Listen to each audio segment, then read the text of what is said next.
This entire episode, the most present thought in my mind was, who thought? Who thought James would turn out to be a magician?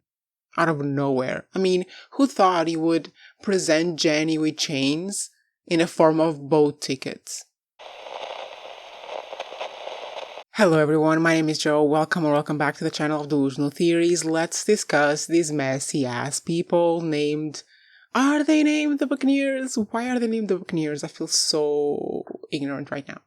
Anyway, I cannot take the Genie and James bullshit. I can't. And honestly, I feel like Genie can't either, because at some point in the episode, she got reminded of the fact that James is just such a manipulative little shit that he was trying to manipulate our baby girl Lizzy at some point, and she left. But before she left, we heard some truly pathetic things. And let's name them. Firstly, the fact that James had the audacity, the audacity to say that he's so grateful for Guy. I mean, it was giving those men who are like, my role as a man in society is to protect women. It's like, you're grateful to Guy for what? James? For protecting Genie from you? That's what you're grateful for? Insane. And then the audacity to put his claws on that perfect little baby that Genie literally saved from him, because we know that abusers do turn to the children eventually. Insane. And then they went to the restaurant and James, here, boat tickets. I mean, you're being literally persecuted on that country for kidnapping your child, but boat tickets, they don't look like chains. They're not chains, just boat tickets. It's just trip home. We're going to go home. No, you're not going to be, accused of a crime in your own country for saving your child from DV. No, it's not a chain to, domesticity and being an abused mother and a battered woman in a place where women have no rights. It's none of that. It's just boat tickets. Let's go. Genie, the courage you had for stepping away from that man, for remembering the Lizzy incident and stepping away from that man, you are so correct for thinking that he will one day abuse your child, because he will. I hope she stays away. I hope that the Nan plan works and Genie manages to come back being granted some protection from the monster. And I know that it is going to work, and I know that at some point she is going to plan her return to England, because we know from the goddamn trailer that James is going to pull a gun on them. Maybe as they're trying to leave, or planning to leave, or celebrating their victory to leave, maybe Nan returns to Italy to collect her sister and her boo and take them, her potentially married boo, I will get to it, and take them back to England. And then James is like, oh my god, I failed. I wasn't effective enough in the honeymoon phase, and I failed, and now I'm gonna have to kill my wife, because there's no other way out. The way that this is how they think, because another little bit of information for you girly pops in the internet. The most dangerous period in DV relationships or abusive relationships in general is the period of time when you're leaving or have just left. That's when the most femicides happen, just so you know. So I wouldn't be surprised if the gun thing, because they're portraying this abusive relationship so goddamn well, somehow. I wouldn't be surprised if the gun moment is when he finds out he's never gonna have her again. Like, she's going to be able to freely return to England without any persecution and without any consequences, just return to her life with her baby, and she will return like as a battered woman or something, like with the reasoning that she's protecting herself and protecting her baby from an abusive ass husband, and he's gonna be like out of options, and he's going to get the gun and try to pop them both. I wouldn't put it past him. I wouldn't put it past him to put a gun on a baby's head. I would not. Like, it would be a great contrast, great parallel from this episode where he has claws on that baby, that in the future episode he literally puts a gun to the baby. I wouldn't put it past him. Would not put it past him. And besides that, the thing that really just about the whole Genie situation is that everyone at some point is having some form of fun, right? At some point, everyone is having fun. I mean, we see the beginning of the episode. We saw the beginning of the episode. We saw the moment with Guy. We saw Nan with her girlfriends in bed. Everyone is having some sort of fun, of chill, of ecstasy. And then there's Genie, literally fighting for her life every second of the goddamn day. Literally trying to make these life-altering decisions of whether she's going to trust her abuser again or not. Whether she's going to walk back into the cycle of violence or not. And it's just does not seem fair. Does not seem fair. Like, I want nothing but just some peace and quiet for my baby girl Genie. I want nothing but just a good life for her with her people, with her baby, maybe Guy as a good guy friend, and that's it. Like, can we please find some peace for this girl? Can we please find some fun for her at some point in the goddamn season? Because every time I see her, she's suffering. Anyway, let's talk about the fun Guy is having. Shall we? Shall we talk about that? Listen, when that whole thing of the Italian girl, like, interfering with their relationship and thinking that Guy was an abusive husband and then Guy having to reveal everything to her, I thought she was going to be trouble because I thought she was not going to believe him. She was going to follow her instinct and be like, okay, maybe he's just trying to manipulate me, to make sure that I don't help Genie. But no, she completely believed him, and then she just frolicked with him in bed. And they wanted to have fun. As I said, everyone apart from Genie apparently is having fun. They wanted to have fun, so they just got drunk to the point where they couldn't remember a thing the next morning, because that's so much fun, blacking out, that they got soaked on the fountain, or potentially the sea, or potentially something else, who knows, maybe holy water. And they got married. Listen, I don't think they got married, okay? Theory number one, actually potentially theory number two of this video. I don't think they got married. I think it's one of those things where maybe they did like a ceremony at the beach and that's why they're wet, because then they went into the ocean, but it's not a real ring. It's like they asked a random person on the street to officiate their marriage or whatever, but it's not real. I think it's going to be a whole episode where they freak out and they go around town trying to figure out who saw them that night, what happened, who could have been the person to officiate them. Maybe they will visit a few churches, talk to a few priests to see if they recognize them or something, but in the end it's going to be like a fake thing. They won't have gotten married. There's no way in hell that happened.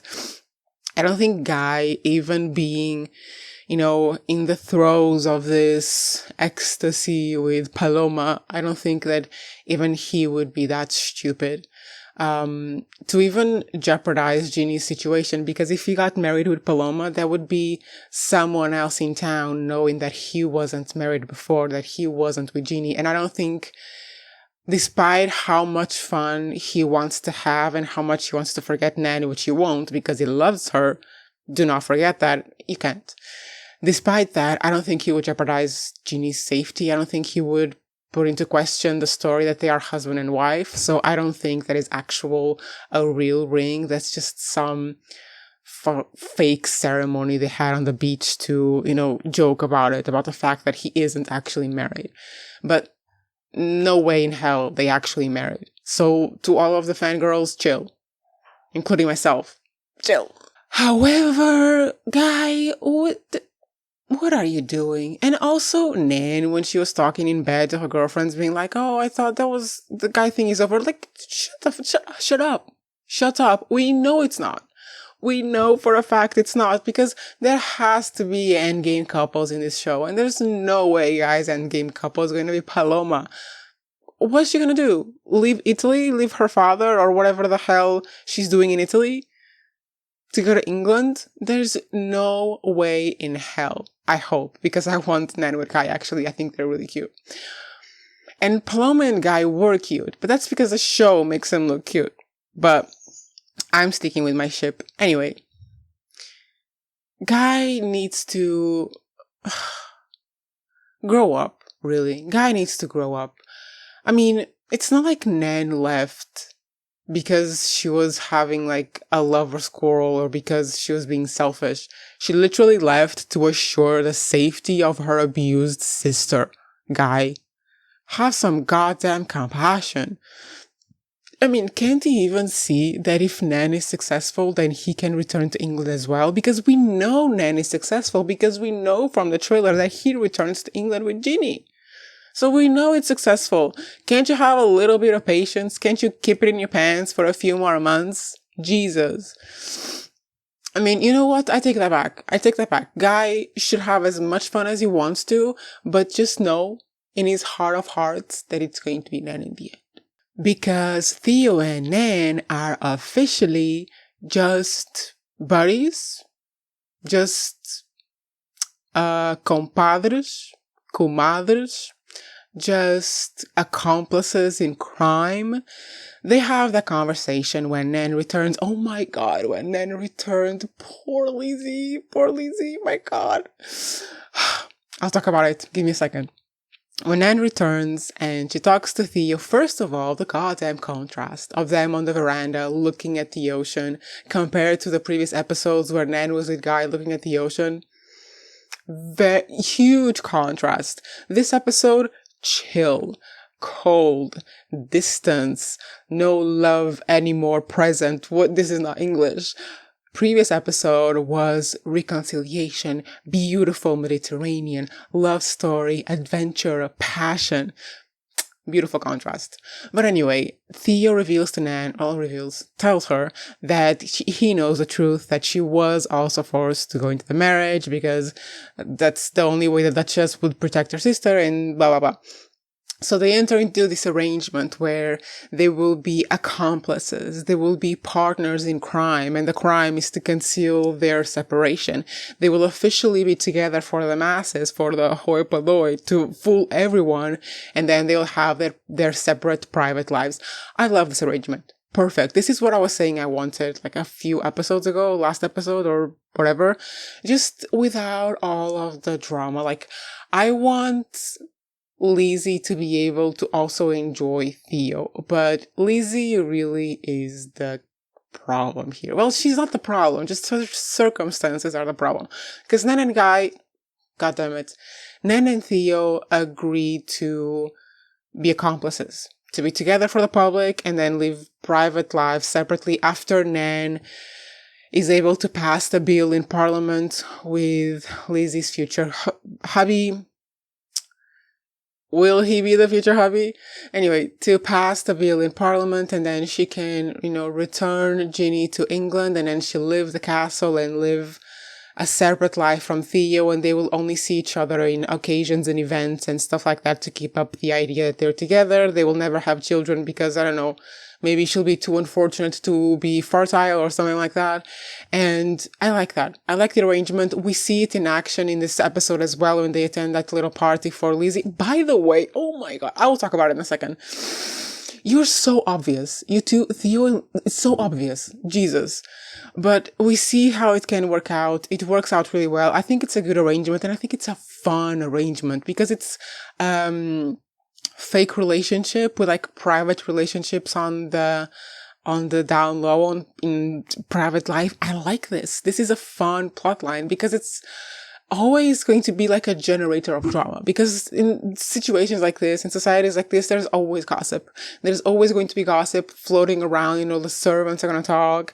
We never see her at the castle anymore. Are they together? And I love that shit. Honestly, I would so enjoy an episode of the Buccaneers that was just completely through the perspective of everyone around them and what they think and how they react to these like really flashy news and events and things they do. That would be so much fun.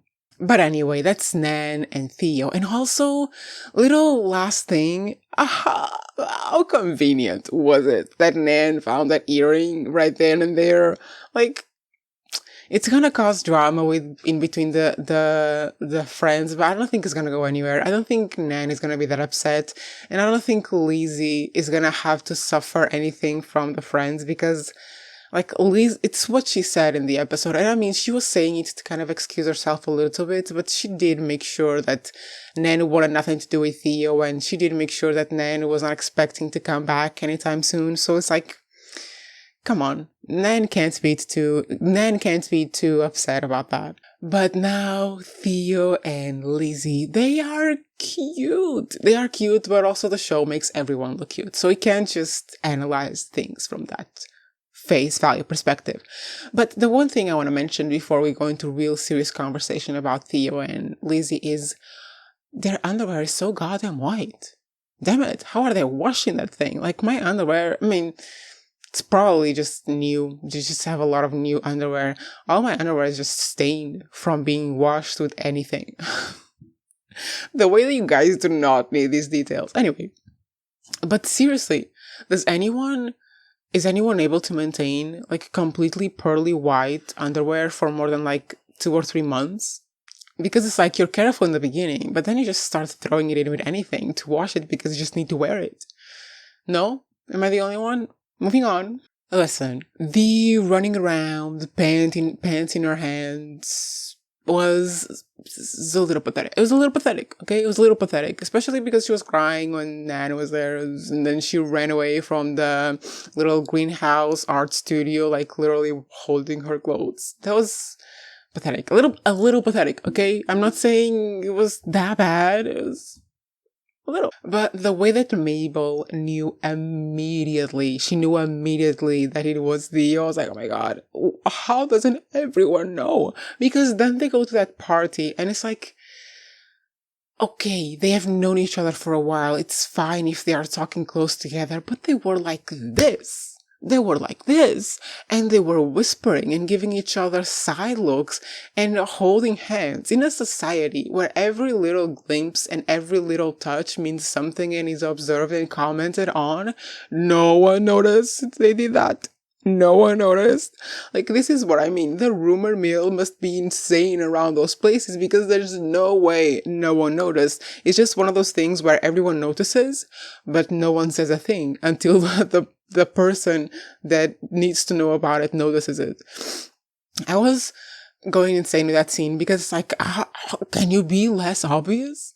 Can you be less obvious? And then when she was going into the church to get married, and like Theo appeared running out of nowhere and just called to her and no one noticed it. No one saw the running man. I know they were inside the carriage, but don't they have windows and eyes? Whatever. I was very happy with my prediction because didn't I say this? I think I even said it in the trailer analysis. that the whole phrase where Theo was like, my whole life, I thought I wanted a woman who didn't know who I was, but maybe what I need is someone who knows exactly who I am.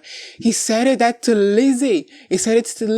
I knew it. And then at the end, oh my god, I am so enraged about this because remember, these are very, like, swoon-worthy men because they're portrayed like that, but I need to sit down, look you in the eyes through my lens, and remind you that they are men, okay? And when Theo calls baby girl Lizzy to the side of the church, and she's immediately just going off at him, like, what are you doing here, you little shit? You're coming to my marriage to... I mean, we don't hear this, but you can suspect that's what she said. But he tells her, if you don't feel fire for him, don't marry him.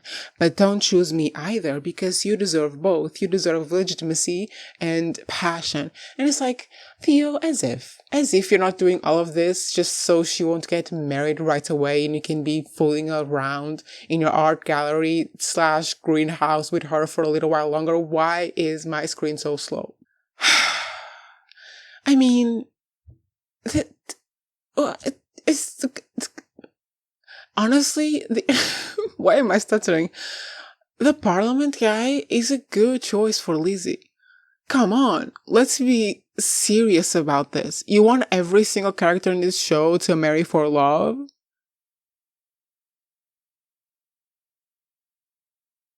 Come on.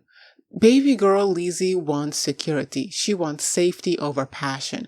She wants to meet a nice person who treats her well and just be done with it. It doesn't mean that she can't have flings. It doesn't mean that she can't have side relationships. Clearly, the Parliament guy is married to the Parliament. Clearly. Right? I wasn't the only one who saw that. It doesn't matter if he marries Lizzy or not. He's married to the Parliament. So potentially Lizzy could have the safety of a safe, happy marriage and still have other relationships. I'm sorry, to me the choice is very clear. Because we don't have to make that choice now. Well, where I live.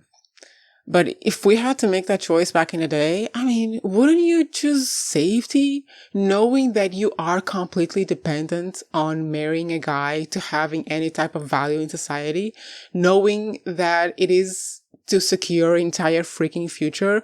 Wouldn't you rather marry someone who would give you a stable, safe life and then be able to have passion on the side? And who knows if they won't grow to love each other the same way that Lizzy is feeling about Theo. I don't know. Am I the only person who's out here being like, that's a good choice? And I've been suspicious of this man for a long time. I'm suspicious of the Parliament guy, okay? I think there's something fishy going on there. I don't love it. But if we're thinking like face value, what we know objectively for sure about these people, he's a good, decent choice. But of course, it's a romance TV show and everyone needs to fall in love and get married with the people they loved or they love. So there we go. Honestly, can't Genie come back and Lizzy and Genie just marry each other and raise the baby and live happily ever after? And Genie can still, not Genie, and Lizzy can still have, meetings with Theo? Final two couples. Isn't it so insane that my review of this TV show is going through all the couples in it? Final two couples, Honoria and Mabel. I love them till the ends of the earth are scorched from climate change. I will love them. If no one person in the world loves them, it's because I'm dead. Damn it. This episode kind of hurt because I want Honoria to do this. Like, I want Honoria to, go live her life and explore the world by herself. If she was born in that time period with money and she has the possibility to do it, do it. Like, go teach English in a French village. Please, Honoria. And she has the look for it. She's gonna look so cute there. But do you know what I hope happens? Because I've been saying this for a couple episodes, that Conchita and Richard are going to find a gay man for Mabel to marry and have like a lavender marriage. I hope it happens in the span of time that Honoria is out. And then when she returns, like in season 3, it's going to be like this big, really shocking revelation when she returns and she wants to go see Mabel, and then Mabel is married to a man, and initially Honoria is like, what? Traitor! And then she takes her in private and is like, yeah, this is my boyfriend and this is his boyfriend, Josh, or whatever the guy's name is. And then and then Honoria can marry Josh. They both have lavender marriages. They live very close together because they're all family and they're just frolicking with each other, Let the gays live. I want that so much for them, because I keep saying this and I will keep saying this until the very end. There is no way in hell there isn't a gay man in that goddamn court. Many gay men in that goddamn court. So I just hope that's where they're going. Last couple. The old people. They even call themselves elderly. That's so fun. Honestly, kind of funny that these are the only two people getting a happy ending. Doesn't that say a lot about society? That you can only get your happy ending when you're like almost dead. Anyway, I love them. I love the old couple. And yeah, I guess that was my review of this episode, my rant review of this episode. Which of my reviews aren't ranty at this point? Anyway, tell me what you think about my theories, because I know they're all correct. And leave me your theories in the comments as well. I will be here next week to review the next episode. I may explore a theory or two during the week. Well, let's see how I feel about it. And yeah, I'll see you then. Or if you want to see me again, oh my god, that almost rhymed. I will be here today, maybe tomorrow, with the Summer I Turned Pretty. Yes, I absolutely need another romance show in my life. Of course. Bye.